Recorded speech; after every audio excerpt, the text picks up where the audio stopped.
Bonjour à tous. Vous devez dire, ben oui, finalement, c'est beau, c'est un chantier de construction, rénovation, démolition. Il y a la boîte à déchets qui est là, vous mettez ça là-dedans, c'est fini, point final. Non, c'est plus. La vie n'est plus comme ça. Première des choses, le regroupement, qui sommes-nous? C'est un regroupement d'environ 250 membres répartis sur tout le territoire du Québec, qui est fonctionnel depuis 20 ans. Des membres réguliers qui sont actifs dans la récupération et le recyclage des débris de construction, rénovation, démolition. Des membres affiliés qui sont des consultants, des équipementiers, des transporteurs, des entreprises de construction, des régies régionales, des MRC et des villes, à partir du moment où certaines villes maintenant ont des écocentres, où effectivement il y a des matériaux de construction, rénovation, démolition qui se retrouvent dans les écocentres. Donc, le 3MCDQ est un organisme à but non lucratif, un budget annuel d'environ 400 000 $. Vous avez l'adresse courriel où vous pouvez être sur notre site. La mission du 3MCDQ, simplement favoriser la récupération, le recyclage et la valorisation des débris de construction, rénovation, démolition, le tiers des matières résiduelles générées au Québec. Le Québec compte plus de 40 centres de tri de matériaux de construction, rénovation, démolition, répartis, comme j'ai dit tout à l'heure, dans toutes les régions du Québec. La vaste majorité des entreprises utilisatrices, par exemple, de bois recyclé provenant des CRD est membre du 3MCDQ. La photo de droite, un endroit où le bardeau d'asphalte est réceptionné pour être conditionné, pour être utilisé soit dans des enrobés bitumineux ou à des fins de valorisation énergétique.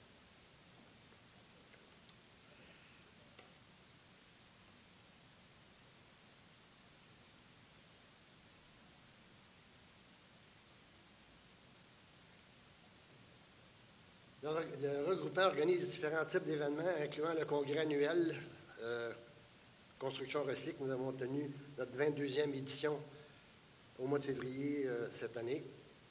On compte différents groupes de travail axés sur les débris suivants, soit les agrégats, que ce soit les agrégats de béton, les agrégats de béton bitumineux, bardeaux d'asphalte, le bois, le gypse, et en développement un comité pour la vitre, ainsi que pour le plastique, particulièrement dans le domaine de la construction, où le PVC est très en demande. On fait aussi des représentations auprès de nos partenaires et des autorités gouvernementales. On diffuse de l'information pour approcher nos membres, partager les connaissances et développer des marchés. Le tout en conformité avec la hiérarchie des 3 RVE qui est réduire, réutiliser, recycler, valoriser, éliminer. Pourquoi le projet de tri de gypse sur chantier? Ce qu'il faut savoir, c'est que le gypse, bien que c'est un matériau de construction extraordinaire, lorsque vous le prenez et vous l'envoyez dans un site d'enfouissement, il se dégrade et il produit ce qu'on appelle de l'hydrogène sulfuré, ce qui sent les œufs pourris. Donc, évidemment que pour les gens qui exploitent les sites d'enfouissement et qui récupèrent, par exemple, le biogaz qui est généré de la dégradation des déchets, l'hydrogène sulfuré est un contaminant qui amène pour eux des coûts additionnels lorsqu'ils captent le biogaz, le traitent pour l'amener à l'état gaz naturel ou lorsqu'il est réutilisé à différentes applications. Donc, les sites d'enfouissement ne sont pas très heureux de voir arriver du gypse, de un. De deux, dans les centres de tri, le gypse étant un matériau très friable, lorsqu'on manipule ça à travers des équipements pour le recyclage, ça se défait tout, ça souille toutes les autres matières qu'on veut recycler. Donc, de ce point de vue-là, on a dit, la meilleure façon, que ça ne se retrouve pas dans les sites d'enfouissement, ou que ça ne passe pas dans les lignes de tri, dans les centres de tri, puis souiller tout le restant. Voyons voir comment est-ce que c'est qu'on pourrait, sur chantier, établir des façons de faire avec les entrepreneurs. Quand même pas l'objectif ici, c'est pas de vous compliquer la vie, mais effectivement, de joindre l'utile à l'agréable. Déjà, en 2015, le 3MCDQ avait commandé une étude par rapport au tri à la source, de sorte justement à faire en sorte que le gypse cesse d'être le problème que je vous ai mentionné. Il y a aussi des enjeux pour le recyclage du gypse. Le gypse peut être réutilisé, évidemment, les manufacturiers de panneaux de gypse. On a la chance au Québec d'en avoir deux, US Gypsum ainsi que CertainTeed. Parce que ça, c'est bien important. C'est bien beau de passer des matières à travers un centre de tri, mais une fois que ça a été trié, il faut quand même quelqu'un qui va y prendre en bout de ligne. Parce que si on a fait ce travail-là, puis qu'on finit qu'on n'a rien qu'un tas de matériaux qui a été déchiqueté et ainsi de suite, mais qu'il n'y a pas personne qui est preneur, on n'est pas plus avancé. Et dans les conditions, le statu quo n'est pas une option. Donc, les grandes étapes du projet, ça a été une concertation des parties prenantes dans la chaîne de valeur du GIPS, donc l'Association d'entrepreneurs en construction. L'APCHQ a été sollicité pour avoir de vos membres qui ont participé à ce projet-là. L'ACQ, les pourvoyeurs de GIPS, les gestionnaires d'éco-centres dans le cas des municipalités, les centres de tri de construction, rénovation, démolition, les recycleurs, les fabricants de panneaux de gyps, les équipementiers, Recyc Québec, et ainsi de suite. La conception d'équipements pour le tri sur chantier selon les différents types de chantiers. Si on parle d'un chantier de construction neuve versus une rénovation, où est-ce que c'est que là, évidemment, si on parle de rénovation, il va y avoir passablement plus de gyps à récupérer. Des recherches d'entrepreneurs en construction, comme j'ai mentionné, la planification des projets pilotes. Une formation est suivie sur chantier pour s'assurer, dans le cadre d'un projet pilote, qu'on s'assure que toutes les choses sont faites correctement et qu'on puisse, fort de ce projet pilote, voir si on veut implanter ça à grande échelle, quelles sont les meilleures pratiques à retenir. Des caractérisations des conteneurs de gyps triés à la source, ainsi que ceux que des conteneurs mixtes. En d'autres termes, lorsqu'on fait ces projets pilotes-là, c'est sûr qu'il y a toujours quelqu'un qui, à un moment donné, n'a pas mis le gyps à la bonne place, mais dans le cas où c'est vraiment, on dit, sur ce chantier-là, on veut une séparation, voir jusqu'à quel point on réussit à avoir des résultats probants par rapport à la pratique qu'on va implanter. Donc, la compilation des résultats et des constats. Plusieurs types d'équipements ont déjà été développés et testés pour répondre aux différentes situations sur les chantiers, dépendamment de la taille et le type de chantier, que ce soit une rénovation, de la démolition, de la construction. Un premier type de système qu'on appelle Durabash. Dura, parce que c'est la compagnie Durabac qui a quand même travaillé étroitement dans le projet à concevoir soit des conteneurs compartimentés et ou voire à mettre un système de conteneurs à l'intérieur des conteneurs traditionnels.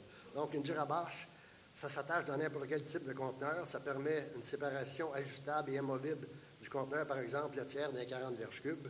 Ça pourrait être la moitié ou ça pourrait être moins selon l'application qui est recherchée. C'est pratique s'il y a un espace disponible pour seulement un conteneur sur le chantier. Évidemment, si on veut penser à trier puis ça prend deux conteneurs, on dit je regrette, il y a de l'espace rien que pour un. Bon, on va essayer de le faire avec un, mais qui va avoir plusieurs compartiments. Voici donc à quoi ça ressemble. Ça ne paraît pas très, très winner comme situation, mais je dois avouer que ça marche. Donc, ce que vous voyez, c'est vous mettez une toile dans le fond qui est attachée. Et à ce moment-là, par exemple, si vous mettez du gyps, vous allez mettre ça sur la toile. Puis tout ce qui est pêle-mêle irait à l'arrière du conteneur, comme vous pouvez voir dans la photo de droite. Le Durabag. C'est un sac pour le tri à la source, donc 7 pieds par 3 pieds, qui est polyvalent, résistant, léger, permet plusieurs modes de collecte. Dans un camion à benne basculante, donc ça peut être un sac fermé en baluchon. Ça peut être récupéré en camion grue dans un compteur. C'est idéal pour des espaces restreints. Vous avez un exemple complètement à gauche, le genre de sac qui peut être récupéré avec un camion grue ou le sac qui est mis déjà dans un conteneur et que vous soutenez. Vous pouvez mettre déjà privilégié dans ce sac-là, mettre le gyps dans le cas qui nous intéresse.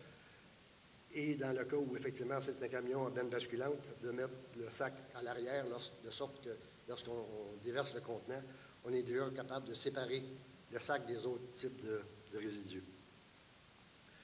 Le projet, donc, le dernier, et non le moindre, qui est le conteneur qui est compartimenté. Vous verrez ici, il y a une porte qui est sur charnière, qui peut être placée à différents endroits. Sur ce conteneur-là, il y avait une seule porte. Au besoin, si on voulait trier le gyps, le bois, le bord de l'asphalte ou d'autres, on pourrait mettre autant de compartiments qu'on veut. Et à ce moment-là, lorsque le camion arriverait au centre de tri, bien, il irait dans des casiers dédiés pour recevoir soit le bois, soit le gyps, soit le bardeau. Il y a 12 chantiers pilotes qui ont été prévus. Dans un cas, c'était des conteneurs 40 verges, donc pour des chantiers d'une certaine ampleur, on peut dédier un conteneur de 40 verges, donc pour les grands chantiers, les chantiers urbains multilogements. On peut aussi faire une collecte sur demande de nuit par le recycleur. Dans les grands chantiers commerciaux, emplacement variable, un conteneur compartimenté de 40 verges que vous avez vu, pour du commercial, chantier de taille moyenne à grande, une Durabash installée dans un 40 verges cubes, pour des chantiers de type commercial, chantier de taille moyenne et grande, le Durabag pour les petits chantiers, urbains résidentiels, puis les conteneurs en éco-centre qui ne vous touchent pas, c'est vraiment dans ce cas-là les villes qui ont ces systèmes-là. Donc, les chantiers pilotes qui ont été réalisés et les participants au projet, vous avez donc les différentes entreprises qui ont participé sur leur chantier à récupérer le gypse. Donc, il y avait 19 chantiers pilotes qui ont été organisés de mai à décembre 2018. 8 projets ont été annulés, pas par mauvaise volonté, mais on s'entend quand on fait des projets pilotes, par définition, on ne s'attend pas d'avoir 100 %. Il y en a quand même 11 qui ont été réalisés, puis il y a eu 4 visites de chantier complémentaires qui ont été réalisées. Tous les équipements que je vous ai montrés ont été utilisés et testés. La localisation des chantiers pilotes, ça s'est fait dans la grande région de Montréal et de Granby avec Recycle Gypse et dans la région de Québec avec AIM Écocentre. Le bilan du projet, la quantité totale de gypse triée à la source lors du projet, dans le cas des chantiers, 14 tonnes. Dans le cas des écocentres, environ 20 tonnes. Je vous parlais tout à l'heure de la qualité. Le taux de contamination moyen des conteneurs de gypse triés à la source, seulement 1,1 %, qui est excellent. La proportion moyenne de gypse dans des conteneurs de CRD mix, on est à 5,7 %. Donc, vous êtes à même de voir le bénéfice d'avoir trié à la source. Il y a beaucoup moins de gypse qui va passer dans le pêle-mêle pour être trié dans un centre de tri. L'équipement vedette, la dure à bâche. Son efficacité, sa flexibilité ont surpris plusieurs entrepreneurs. Tous les équipements utilisés pour le tri ont fonctionné. Comme données préliminaires, on parle d'environ 2 kg par mètre carré de gypse neuf pour les chantiers de construction. Donc, si vous regardez la superficie, vous avez la règle du pouce, vous avez 2 kg par mètre carré de gypse neuf, de retail de gypse qui proviennent de ces chantiers-là. Évidemment, lorsqu'on parle de rénovation et qu'il faut arracher de gypse, là, on est rendu à 10 kg par mètre carré. Le bilan du projet, donc, vis-à-vis de l'industrie de la construction, évidemment, une sensibilisation au niveau des entrepreneurs, un suivi, des incitatifs, changeant de méthode de travail pour déconstruire plutôt que démolir, parce que par définition, si vous démolissez et que les 2x4 sont pris avec les panneaux de gypse, et ainsi de suite, c'est beaucoup plus d'ouvrage, puis c'est impratique. Les centres de tri ne sont pas équipés pour faire ça. Dans le cas de l'industrie du transport, évidemment, il faut que le camion s'en aille à la bonne place avec ça lorsqu'il arrive au centre de tri pour s'assurer que lorsqu'il est compartimenté, qu'il est émettre les matières aux bons endroits. Évidemment, la rentabilité, puis la tâche des chauffeurs, qui dans certains cas est un peu plus complexe que tout simplement prendre la boîte, arriver au centre de tri, domper ça puis repartir. Au niveau de l'industrie, des centres de tri de CRD, des bonnes pratiques au niveau de la manipulation et la gestion des équipements. Et finalement, pour l'industrie du recyclage, selon que le gypse est neuf ou que c'est du gypse recyclé, il y a une nuance. Parce que les fabricants de panneaux de gypse, pour le moment, ne veulent utiliser que du gypse qui provient de retail de panneaux neufs. Parce que si c'est du post-consommation, dans certains cas, si on retourne un certain nombre d'années, dans le mortier à joint, il y avait de l'amiante. Donc, ces gens-là ne veulent pas avoir de contaminants de cette nature-là. Ce qui pourrait impliquer qu'à ce moment-là, au niveau de chantier de construction, si on veut se projeter dans l'avenir, peut-être qu'il va falloir penser effectivement à avoir déjà identifié, lorsque vous commandez un conteneur chez une entreprise qui va vous le livrer, d'identifier si c'est pour un chantier de construction neuf ou si c'est pour de la rénovation, de sorte que lorsque ça va arriver au centre de tri, eux aussi soient en mesure de faire déjà le partage entre du gypse ou d'autres matériaux qui viendraient d'un chantier de construction neuf ou de la rénovation. Par définition, un conteneur qui vient d'un chantier de construction neuf, la qualité est d'entrée de jeu meilleure au niveau des matières qu'on peut recycler, plutôt qu'évidemment, lorsqu'il y a eu de la démolition, on a touché ça pêle-mêle dans le conteneur avec béton, briques et ainsi de suite. Le bardeau d'asphalte, on a le temps, on va vous parler de ça. Au 3e CDQ, le comité de travail pour le recyclage du bardeau d'asphalte a été instauré en 2004. Depuis 2008, le bardeau est utilisé comme combustible alternatif dans au moins 2 cimenteries. Il est aussi recyclé dans des usines d'enrobés bitumineux, donc les gens qui font le pavage de route, ce qui totalise environ 60 000 tonnes par année qui sont recyclées, soit à des fins de valorisation ou dans les enrobés bitumineux. Chose intéressante, lorsqu'on fait une toiture, 95 % de ce qui est sur le chantier, c'est du bardeau, c'est du papier noir. Vous avez le papier d'emballage, vous avez le plastique d'emballage, mais c'est un tri à la source de façon inhérente. Donc, pour s'assurer que ce bardeau-là, lorsque c'est destiné à la valorisation et ou dans les enrobés bitumineux, on a avisé les couvreurs de dire le papier noir, le bardeau, mettez ça dans le fond de la remorque. S'il y a du flashing d'aluminium, vous avez remplacé une feuille de plywood, et ainsi de suite, mettez ça sur le dessus. Lorsque vous arriverez au centre de tri, tout ce qui n'est pas bardeau, papier noir, et ainsi de suite, mettez ça dans le pêle-mêle, puis il y a un casier dédié pour le bardeau, de sorte que, de façon inhérente, les choses se font de façon très naturelle dans le cas du bardeau d'asphalte. La chose qu'il faut retenir, c'est que la production de bardeau d'asphalte à base de papier, vous êtes sûrement tous au courant de matériaux de construction BP, que les coins relevaient et qu'il y a eu un recours collectif. Ils ont cessé de produire le bardeau à base de papier depuis 10 ans, et maintenant, c'est remplacé par du bardeau fibre de verre. Le fibre de verre est évidemment plus dispendieux. Par contre, la teneur de bitume dans le bardeau fibre de verre est moindre que la teneur de bitume dans le bardeau papier. Et de ce point de vue-là, ça fait à peu près 10 ans qu'il ne se fabrique plus de bardeau papier. Donc, il reste probablement encore une dizaine d'années de disponibilité de bardeau papier qui pourrait être réutilisé à des fins de valorisation énergétique. Mais on travaille déjà avec les usines d'enrobés bitumineux. Eux, que ce soit du fibre de verre ou qu'il y a seulement 20 de bitume, il y a vraiment une valeur inhérente pour continuer à penser à recycler ça dans les enrobés bitumineux et délaisser la valorisation énergétique telle qu'elle. Chose intéressante, vous savez, je le répète, je ne le dis pas assez souvent, c'est beau de tout faire ça, mais si en bout de ligne, il n'y a pas quelqu'un qui est à mesure d'utiliser, là, c'est des coups d'épée dans l'eau. Le 3e CDQ avec le ministère des Transports, en 2008, on a travaillé avec eux pour faire des planches d'essai sur des routes en intégrant du bardeau d'asphalte dans des enrobés bitumineux. Après 3 ans de suivi, le ministère des Transports a conclu que c'était valable. On limite la teneur de bardeau dans les enrobés bitumineux à 5 Et le point qui est intéressant ici, c'est que le ministère des Transports accorde un facteur de mobilisation de 25 C'est dire que 25 de la teneur de bitume que vous avez dans le bardeau est autant de bitume neuf que vous n'aurez pas besoin de mettre dans votre mélange. L'année passée, le bitume neuf se vendait 1 000 $ la tonne. Ça, c'est 1 $ le kilo.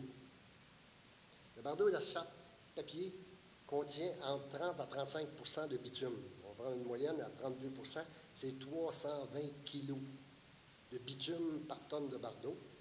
Je vous ai dit à 1 $ le kilo, ça vaut 320 $. Avec le facteur de mobilisation, on prend le quart de ça. On a une valeur d'environ 80 $ la tonne. Le potentiel d'économie à utiliser du bardeau post-consommation réintégré dans les enrobés bitumineux. C'est à peu près, à l'exception évidemment du fil de cuivre, de l'aluminium, des métaux qu'on trouve sur les chantiers, c'est probablement le débris de construction qui a la valeur la plus intéressante, bien avant le béton et ainsi de suite. Vous avez l'endroit où est-ce que c'est que une plateforme où les combustibles alternatifs sont préparés pour la cimenterie de Joliette. Vous voyez à l'avant les tas avec le blanc dedans. Le blanc, c'est le papier d'emballage du bardeau neuf. Vous l'avez là, ici. Donc, ça passe sur un système de déchiquetage. On tamise pour enlever la fraction plus petite de 3/16e de pouce qui est destinée à aller dans les enrobés bitumineux. Vous avez justement la fraction, une fois qu'ils sont tamisés, ce qui est à droite, vous avez la fraction fine, et à gauche, le bardeau d'asphalte qui a été déchiqueté avec le papier plastique qui était déjà dedans. Et tout ça, ça va aller en valorisation énergétique en cimenterie. Le bois. Dans le cas du bois, en termes de recyclage et de valorisation, ce sont les chiffres de Recycle Québec. On parle de 794 000 tonnes. De ça, 37 vont en recyclage, 63 en valorisation énergétique. Quand on parle de recyclage, essentiellement, c'est de prendre le bois qui va être réutilisé, par exemple, dans la fabrication de panneaux particules. À ce moment-là, on demande une qualité A. Il y a Tafisa, entre autres à Lac-Mégantic, qui reçoit bon an, mal an environ 250 000 tonnes de bois recyclé. La valorisation énergétique, donc dans les procédés industriels, soit dans les serres, ainsi de suite, on parle de qualité B. Dans le cas du bois de traité, donc dormant de chemin de fer pour tout téléphone, les galeries et ainsi de suite, ça c'est un cas à gérer à part. Il y a une entreprise à Valleyfield qui fait déjà le recyclage de poteaux et de dormants de chemin de fer, qui est à construire une centrale de cogénération à base de biomasse pour produire de l'électricité. Donc, on va avoir un exutoire pour le bois traité qui est difficilement recyclable, ou ça sera utilisé à des fins de valorisation énergétique. Vous voyez 3 types de bois, évidemment complètement à gauche, des dormants de chemin de fer. On a eu quelqu'un de la PCHQ qui est venu au congrès du MCDQ l'autre jour, puis à un moment donné, il dit vous vous attendez tout loin pas que les entrepreneurs vont enlever les 2 par 4 puis ils vont les redresser pour les remettre en place. Non, on ne vous demandera pas ça. Mais des 2 par 4 comme ça, on prend ça, on leur passe pour le déchiqueter, qui va devenir la matière première qui va être utilisée soit à des fins de biomasse, soit à des fins de recyclage chez Tafisa. Il y avait ici justement un exemple d'un tas de bois qui passe à travers des décheteurs pour sortir la granulométrie recherchée qui va être destinée, donc, soit être recyclée, soit en valorisation énergétique. Un peu d'actualité au sein du 3e CDQ. Donc, Recyc Québec est en train de voir implanter un programme de reconnaissance des centres de tri où, selon que vous atteignez un taux de diversion des matières qui rentrent dans votre centre de tri de 50 de 60 ou de 75 vous allez être certifié bronze, argent ou or. Et au-delà des taux de détournement que vous allez atteindre dans les centres de tri, on va aussi vous demander de trier au moins 5 matières, dans le cas où vous êtes certifié bronze, 6 dans le cas où vous êtes certifié argent, et 7 dans le cas où vous êtes certifié or. Il y a l'Université Laval qui donne un cours d'éco-gestion en chantier. Je vous le laisse savoir, c'est quand même très bien, ça cible très bien, effectivement, les nouvelles pratiques à implanter sur chantier pour s'assurer. Je pense, par exemple, les projets LEED, où là, vraiment, on a un encadrement et dans la construction et au niveau des débris de démolition, une gestion beaucoup plus serrée et réglementée de sorte à pouvoir que le bâtiment que vous allez construire soit certifié LEED. On ne dira jamais assez, s'il n'y a pas de marché, ça ne sert à rien de faire ce qu'on fait. On a vu dernièrement du plastique qui s'en allait en Chine. La Chine a fermé ses portes. Vu la valeur intrinsèque des matériaux de construction en innovation et démolition, on n'a pas le loisir de les envoyer en croisière en Chine. Il faut se trouver des marchés ici. Là, l'importance, que ce soit au niveau du gypse, des fabricants qui sont en mesure de réutiliser. Le gypse est réutilisé aussi en cimenterie. Le clinker qui a été cuit dans le four, on y rajoute 5 de gypse de sorte à contrôler le temps de prise, de sorte à ce que ceux qui vous ont fait la présentation avant moi, lorsque le béton arrive sur le chantier, s'il n'y avait pas de gypse dedans, il vous dirait en pleine face, vous n'aviez pas de temps de le mettre en place. Puis évidemment, dans le secteur agricole, le gypse peut aussi être utilisé. Comme je l'ai dit, on est en train de regarder aussi pour instaurer un comité pour la vitre, ainsi que pour le plastique, entre autres le PVC. Dans la chaîne de valeur des CRD, historiquement, le 3e CDQ, c'était des gens qui avaient des centres de tri. On se rend compte, de par exemple, les projets de tri de gypse sur chantier et autres, qu'il faut tendre la main et travailler avec les gens en amont, des gens comme vous, mais aussi bien en aval, avec les compagnies qui fabriquent le gypse, les cimentiers, les gens qui sont en mesure de réutiliser ces matériaux-là, de sorte à ce qu'on ferme la boucle. S'il n'y a pas de boucle, on perd notre temps. Ça complète ma présentation. Si vous avez des questions, ça me fait plaisir d'y répondre. Oui?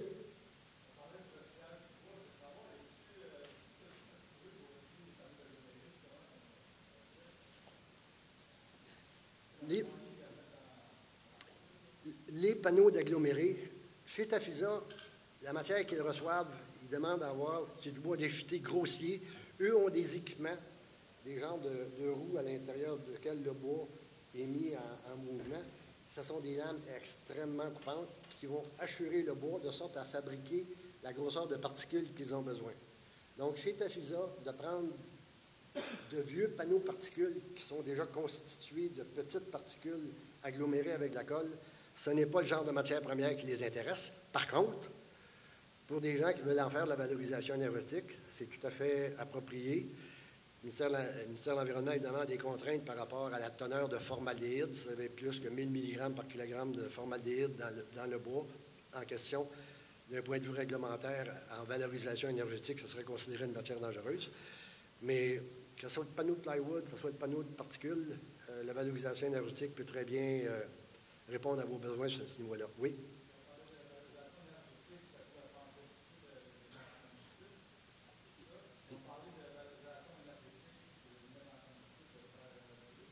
Oui, oui.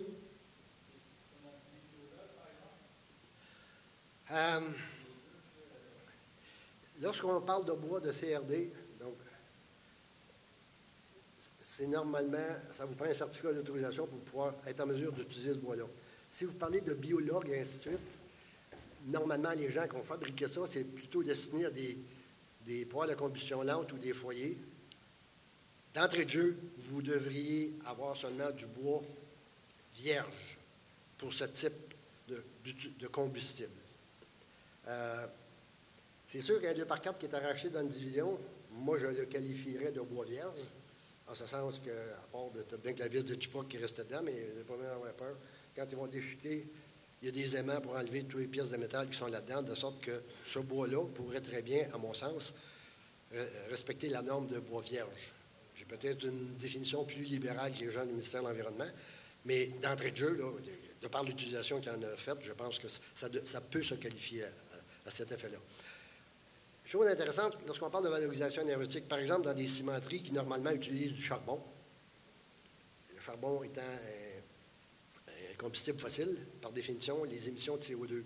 Lorsqu'une cimenterie remplace une partie du charbon par du bois, le bois étant considéré neutre en termes d'émissions de CO2 comparativement au charbon, eux ont intérêt aussi à utiliser de plus en plus de combustibles qui vont faire en sorte que ça ne réduit pas leurs émissions de CO2, sauf que c'est du CO2 que si le bois n'avait pas été utilisé à des fins de valorisation énergétique, il aurait pourri, il se serait dégradé, il aurait généré du CO2, l'arbre qui est à côté aurait pris le CO2 puis ça serait servi. Au lieu de le laisser pourrir, on dit on va l'utiliser comme combustible, le CO2 qui sort de la cheminée va être aussi capté par l'arbre qui est à côté, de sorte que là, vous n'avez pas extrait du sol un combustible fossile que lorsque vous allez le brûler, il va venir rajouter au bilan du CO2. Vous prenez quelque chose qui est déjà en surface de la Terre, vous le brûlez et il va retourner dans le cycle. C'est pour ça qu'on parle que du bois, comparativement à brûler de l'huile ou du charbon, est neutre en termes d'émissions de CO2. D'autres questions? Donc, en conclusion, sans vous, on n'est pas capable de faire ça. Et soyez assurés qu'on va faire en sorte de travailler ensemble, de sorte à nous faciliter mutuellement la vie, de sorte à atteindre les objectifs visés. Je vous ai parlé du gypse. C'est une préoccupation.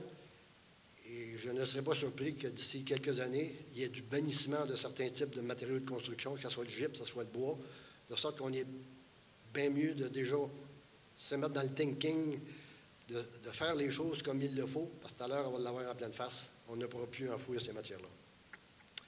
Merci beaucoup pour votre attention. Merci.